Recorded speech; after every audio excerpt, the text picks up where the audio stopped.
Bismillahirrahmanirrahim. Assalamualaikum warahmatullahi wabarakatuh. Alhamdulillah, alhamdulillahirabbil alamin wa bihi nasta'inu ala umuri dunya wad din. Allahumma shalli wa sallim wa barik ala nabiyyina Muhammadin wa ala alihi wa sahbihi ajma'in. Allahumma anfa'na bima 'allamtana wa 'allimna ma yanfa'una warzuqna ilman yanfa'una fid din wad dunya wal akhirah. Allahumma ij'alna mimman yastami'una al-qawla wa yattabi'una ahsana. Jamaah salat maghrib dan juga salat isya Masjid Al-Mustaqbil rahimahullah. Tentu yang pertama dan intinya mari kita bersyukur kepada Allah Subhanahu wa taala atas segala limpah nikmatnya, masih diberi umur yang panjang, masih diberi kesehatan, masih diberi keimanan dalam hati kita sehingga kita mampu melaksanakan salat maghrib berjamaah di masjid kita tercinta ini. Di mana Allah Subhanahu wa taala masih diberi kita hidayah dan taufiknya juga kita masih bisa melakukan berbagai macam bentuk ibadah kepada Allah Subhanahu wa taala, maka tentu ini harus merupakan kewajiban kita untuk selalu bersyukur kepada Allah Subhanahu wa taala. Dan salah satu bentuk syukur itu bukan hanya sekedar ucapan alhamdulillah, tapi juga kita harus bisa membuktikan bahwasanya diri kita ini mampu melakukan ketaatan ibadah kepada Allah Subhanahu wa taala. Lalu ketika Rasulullah SAW ketika ditanya atau ketika diberitahu oleh Aisyah radhiyallahu anha, ya Rasulullah, dalam sebuah hadis dikatakan ketika Aisyah berkata kepada Rasulullah SAW, ya Rasulullah, engkau adalah orang yang telah diampuni dosanya, dijamin masuk surga, gitu ya, terbebas dari kesalahan, tapi beliau masih melakukan sholat malam sampai kakinya bengkak. Kemudian apa jawaban Rasulullah? Rasulullah mengatakan, afala akuna abdan syakur. Tidakkah aku ini menjadi seorang hamba yang terus selalu bersyukur kepada Allah Subhanahu wa taala atas segala limpahan nikmat yang telah Allah berikan kepadanya. Bentuk rasa syukurnya apa? Yaitu tadi melakukan sholat bahkan sampai kakinya bengkak. Nah, apalagi kita ini kan. Maka ketika kita masih diberi hidayah taufik oleh Allah Subhanahu wa taala untuk bisa mampu melakukan sholat di masjid kita tercinta ini, dan itu semoga membuktikan rasa syukur kita bahwasanya kita ini menjadi hamba yang bersyukur atas segala nikmat yang Allah berikan kepada kita semuanya. Bapak Ibu rahimakumullah, insyaallah ini menjadi pertemuan terakhir kita dalam membahas Kitabul Mawaris atau fikih tentang pembagian waris, gitu ya. Kalau kemarin terakhir pertemuan kita membahas tentang kelompok-kelompok daripada ahli waris atau mereka yang menerima warisan. Ada yang namanya zawil furud atau ashabul furud yang pertama, gitu kan? Ini masih terus lagi terus. Nah ini ada zawil furud. Mereka adalah siapa? Orang-orang yang mendapatkan bagian atau jatah warisan yang mana telah ditetapkan oleh Allah Subhanahu wa taala di dalam Al-Qur'an. Ada yang setengah, seperempat, seperdelapan, seperenam dan lain sebagainya. Itu mereka disebut ashabul furud atau zawil furud. Ada yang kedua ashabah. Ashabah ini mereka yang apa? Yang mengambil sisa daripada jatah waris atau yang menghabiskan warisan setelah warisan itu dapat dibagikan kepada ashabul furud. Nah, ashabah ini siapa? Tergantung. Nah, bentuk ashabah ini kemarin kita sudah bahas. Ada ashabah bin nafsi. Ashabah bin nafsi itu mereka yang mendapatkan sisa tapi secara sendiri. Siapa mereka? Yaitu para laki-laki. Laki-laki itu mesti jatuhnya ashabah, kecuali suami sama kakek, gitu kan? Nah, maka anak laki-laki, paman bisa nggak, atau saudara si mayit? Saudara si mayit boleh nggak dapat ashabah? Bisa, kalau dia laki, maka disebut ashabah bin nafsi. Agak di ini lagi, terus lagi. Nah ini yang pertama, ashabah bin nafsi, kerabat laki-laki yang tidak disenangi seorang wanita.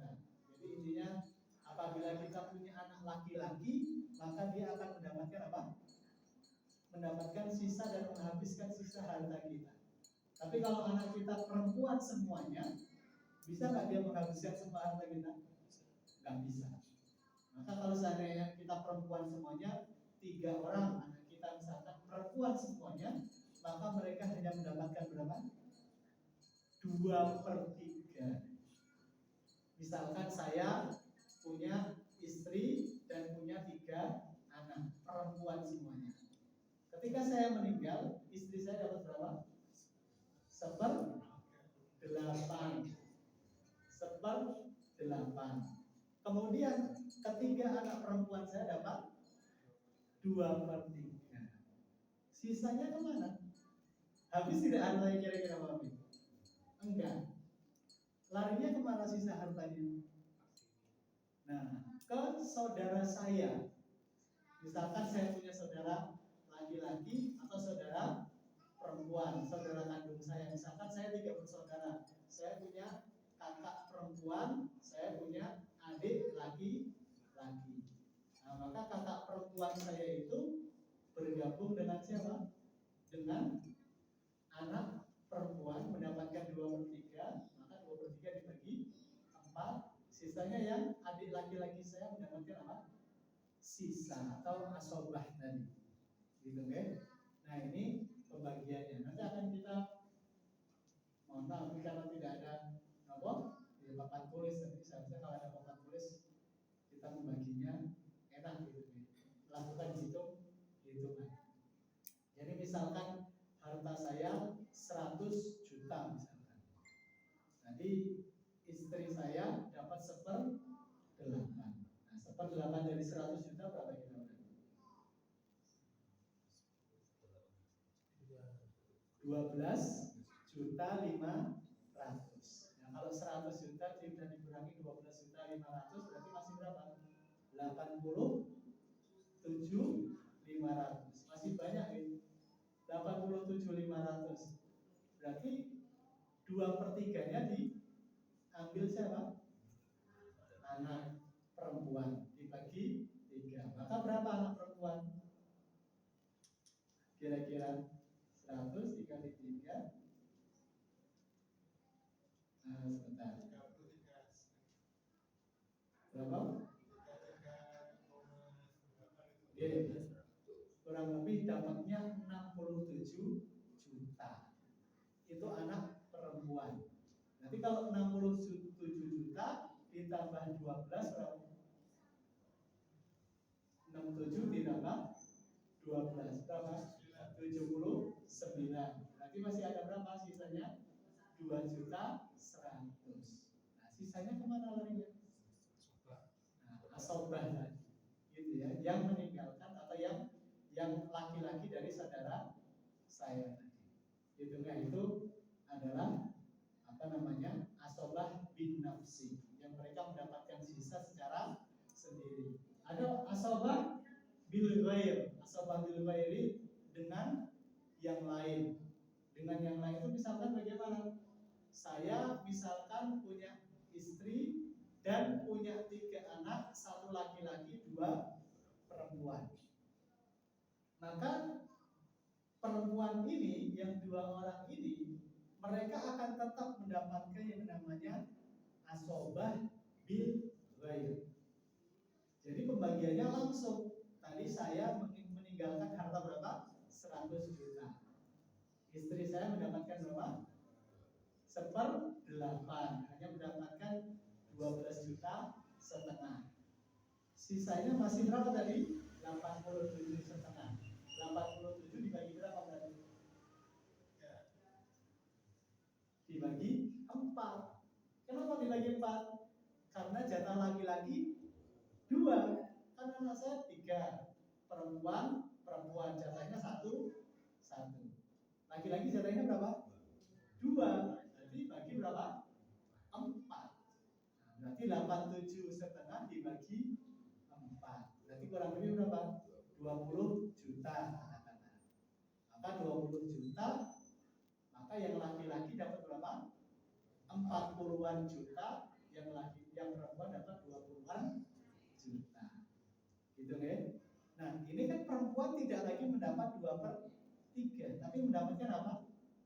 asobah bil ghair, mendapatkan sisa yang bercampur dengan anak laki-laki. Jadi bisa menghabiskan semua harta. Saya dipahami ya, Pak Ibu ya. Nah, ini asobah yang kedua, asobah bil ghair. Ada yang ketiga, asobah ma'al ghair. Nah, ini slide yang selanjutnya. Asobah ma'al ghair ini misalkan gini, saya punya saudara saudara tiri misalkan. Jadi saudara tiri itu beda nama, beda bapak, atau bisa jadi beda ibu. Saudara, nah misalkan kalau ini beda bapak, nanti kalau yang meninggal ibu dapat tidak?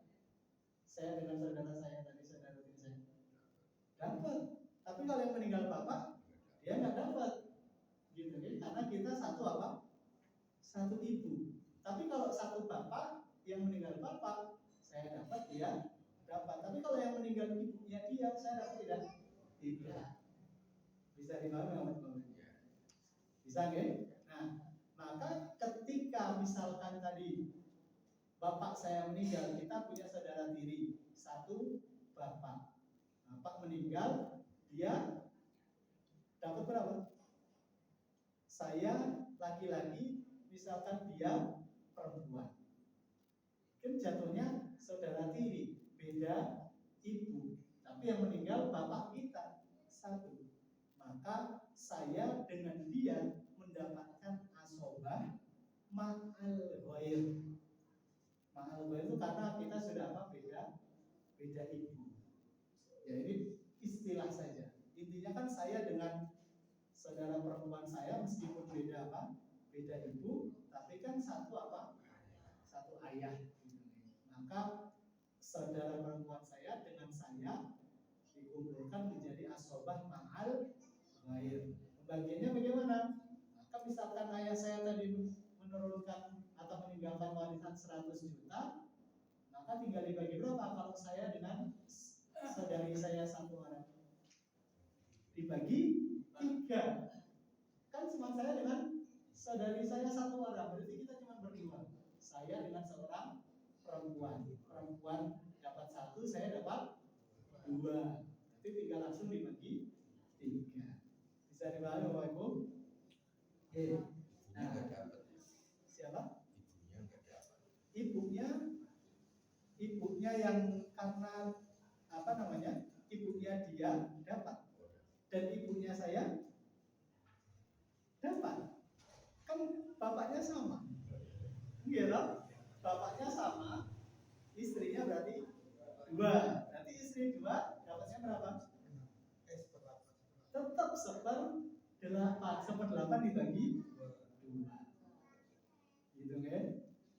Ini kalau apa? Kalau istrinya 2. Nah, kalau istrinya 3 atau 4 ya sama saja, tinggal ditambahkan gitu kan. Bisa dipahami Bapak Ibu ya? Ya, sampai sini ada pertanyaan sebelum kita lanjut? Bentar-bentar. Ya, kita lanjut. Nah, ini pembahasan kita di minggu lalu. Kita akan masuk Bapak Ibu terkait dengan yang namanya, atau sebelum ini, setelah asobah tadi ada dawil arham. Yang pertama dari dawil furud, yang kedua asobah, yang ketiga ada dawil arham. Yang mereka apa? Tidak ada ketentuannya di dalam Al-Quran. Siapa mereka? Cucu. Cucu itu dapat ya? Dapat kalau nggak punya anak. Maksudnya anaknya meninggal duluan, tapi cucunya bisa dapat. Tapi dapatnya berapa? Tidak ada di dalam Al-Quran ketentuannya. Oke, saudara sepupu, ponakan, ada nggak ketentuannya di dalam Al-Quran? Nggak ada. Maka disebut apa? Dawil arham. Maka dawil arham ini Bapak Ibu, mereka apa? Ada perbedaan pendapat para ulama. Mereka ini dapat warisan atau tidak? Nah, next, lanjut. Nah, lanjut terus. Nah, di sini kemarin kita sudah bahas bahwasanya menurut tadi siapa yang di atas ini? Nah, menurut Imam Malik dan Imam Asy-Syafi'i, apa dawil arham ini? Mereka tidak mendapat harta warisan. Nah terus kemana hartanya? Kalau siapa ponakan, sepupu, cucu tidak mendapatkan. Kenapa? Karena tidak ada ketentuannya di dalam Al-Quran. Maka larinya ke Baitul Mal. Maka di sini katakan Baitul Mal kaum muslimin. Dan ini juga pendapat sahabat yang bernama Zaid bin Thabit dan juga Ibnu Abbas radhiyallahu anhu. Gitu kan? Ini pendapat yang tidak mendapatkan apa? Waris. Ada juga menurut siapa? Imam Abu Hanifah dan Imam Ahmad bin Hanbal. Mereka itu dapat. Mereka dapat bagian, ya, ada kekerabatan dengan si mayit. Dan ini juga menurut pendapatnya siapa? Pendapatnya Umar bin Khattab dan juga sahabat yang lain ada Ibnu Abdullah bin Mas'ud dan juga Ali bin Abi Thalib.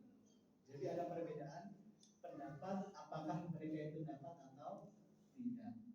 Nah, intinya pendapat yang kuat memang mereka akan mendapatkan apa? Mendapatkan warisan. Gitu, okay? Karena waris itu akan dicari dari siapa keturunan keluarganya atau kerabatnya yang berhak untuk mendapatkan warisan itu sendiri. Nah, ini terkait dengan dawil arham. Lantas bagaimana atau berapa pembagiannya? Nah, pembagiannya kembali kalau dia seandainya laki-laki, maka dia bisa menjadi apa? Asobah. Mendapatkan apa?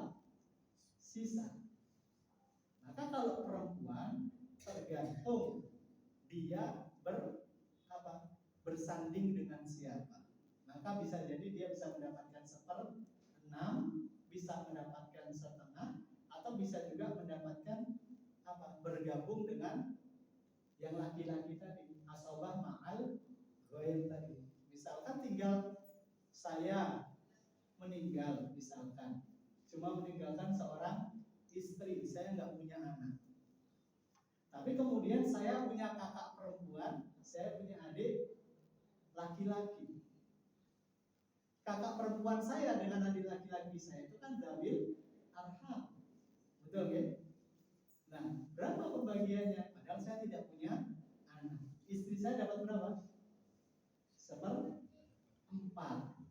Kenapa Pak 1/4? Karena saya tidak punya anak. Kalau saya punya anak, maka istri dapat 1/8. Nah, maka istri dapat 1/4, sisanya kemana? Ya dibagi kakak sama adik laki-laki saya. Tinggal tadi apa? 2/1. Maka asbab mal ghair. Habis tidak hartanya? Habis. Yang untung siapa? Ya saudara saya sendiri, kakak sama adik saya. Nah, cuman seringkali yang seperti ini istri tidak terima. Ini yang terjadi di masyarakat kita. Ini bojoku kok saya itu malah keluarga sana. Ini yang sering terjadi. Padahal yang mereka yang berhak, istri hanya berhak mendapatkan berapa tadi? 1/4, gitu ya. Nah, ini yang sering kali kita ini pembagian waris ini sebenarnya mudah Bapak. Yang nggak mudah toh, legowo nih. Itu yang nggak mudah. Seringkali kita udah tahu tapi namanya nafsu di dalam diri kita ini pengennya kemaruh. Itu yang sering problem. Kalau menentukan berapanya relatif mudah. Cuman penerimaan hati kita ini yang seringkali seringkali kita ini tidak terima. Nah, ini yang sering terjadi. Nah, kemudian kita lanjutkan Bapak Ibu sekalian terkait dengan pengertian yang kita bahas kemarin. Kita lanjut terkait dengan pengertian hijab. Hijab itu apa? Hijab itu artinya menutupi, atau penutup, atau penghalang. Next. Nah, maka lanjut. Nah, kita akan masuk ke dalam hijab. Hijab itu apa? Penutup atau penghalang. Kalau secara istilah, hijab itu adalah halangan seseorang untuk menerima warisan atau hal-hal yang menyebabkan terhalangnya hak waris untuk menerima warisan dari harta peninggalan al-waris atau si mayit. Nah, terkait dengan hijab ini Bapak Ibu sekalian, ada 2 macam hijab di dalam fikih waris ini. Yang pertama ada hijab nukson. Hijab nukson, nukson itu diambil dari kata naksun. Naksun itu apa? Kurang. Jadi penghalang yang menyebabkan seseorang itu berkurang haknya. Next. Nah, maksudnya bagaimana? Lanjut. Nah, maksud ini hijab nuksan, penghalang yang menyebabkan berkurang bagian seorang ahli waris. Misalkan istri tadi kalau nggak punya anak dapat berapa? 1/4. Kalau punya anak 1/8. Maka anak itu posisinya sebagai hajib. Hajib itu yang menutupi, tapi tidak menutupi semua, cuman mengurangi jatah yang